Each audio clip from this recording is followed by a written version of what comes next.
The Ángel Nieto circuit of Jerez has hosted the final off-season test of 2025. 9 riders from the entry list for the 2026 World Superbike season were on track with a host of Supersport and test riders also present in southern Spain. 2 days and a bunch of talking points. Let's get right into it. The big story in Jerez was the first outing for the all-new BMW and Honda factory squads. First off, let us say, Bem-vindo Miguel Oliveira, welcome to World Superbike.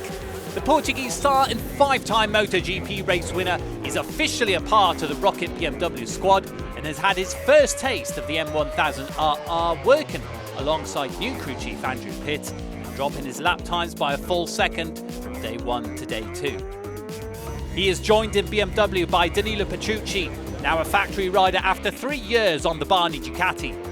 Fully recovered from a hand injury that kept him out of the final 2 rounds of 2025, the number 9 was slightly ahead of Oliveira in terms of overall pace across both days. He is now working alongside Marcus Eschenbacher, who has been with Michael van der Mark over the last few seasons. Speaking of the Dutchman, he was back on track with the test team and was the fastest BMW rider on both days, with his fastest lap time putting him in the top 3 overall. Over to Honda and their brand new British Thai duo for 2026. Jake Dixon moves over from Moto2 after 7 seasons in the GP paddock. His first outing in Jerez proved to be a bit of a challenging one, with 3 crashes across both days. Here is the second of those at turn 2. No huge damage done to his Fireblade, and immediately back to work with 125 laps completed overall.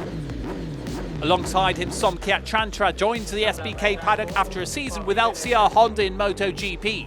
The Thai rider worked diligently across both days, completing 142 laps and finishing 0.3 of a second clear of his teammate after improving by 0.8 on day 2. They were both joined on track by HRC test rider Tetsuta Nagashima, with new team manager Yuji Mori keeping a close eye on proceedings. 2 more manufacturers made the journey to Jerez. Yamaha brought 3 riders to the Andalusian circuit, with Andrea Locatelli joined for the very first time by new crew chief Julia Nava. Nava has worked for the past 7 seasons with Alvaro Bautista, winning 2 world titles along the way. Locatelli finished in P1 on day 1 with a 1:38.6, closing the test half a second faster on day 2. Xavi Vieca was alongside the number 55 on track as he comes to terms with the switch from Honda to Yamaha machinery. The number 97 dropped a fastest lap of 1:38 flat on day 2, 1/10 of a second faster than his Super Bowl time from a month ago on the Honda, and he was able to lap consistently in a 1:39. Joining the pair was Stefano Manzi with the World Supersport champion alone in a GRT Yamaha box, teammate Remy Gardner missing after sustaining a shoulder injury in a training crash. Manzi was the most active rider on track with 95 laps on day 1 and 72 on day 2. Bimota were also back testing at Jerez, with Alex Lowe setting the pace on day 2. A 1:37.8 from the number 22 was enough to slot him at the top of the combined timesheets for both days. Teammate Axel Bassani had his first test alongside new crew chief Uri Payares, who moves back to Provec Racing after 2 years alongside Jonathan Ray at Yamaha. Lowe's and Bassani were only on track for day 2, with Xavi Forés taking up testing duties on day 1. 7 riders on the 2026 World Supersport entry list were also on track at Jerez.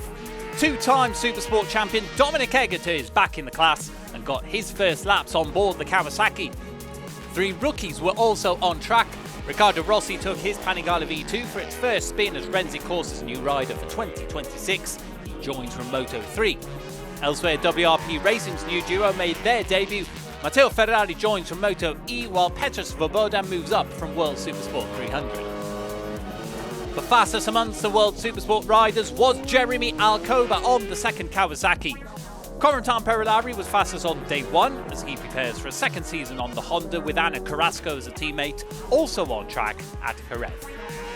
And that's a wrap until January. Well, nearly the full Superbike grid will be expected for back-to-back tests at Jerez and Portimao. Stay tuned to WorldSuperbike.com for the full fallout from Jerez. For now, it's until next time, next year.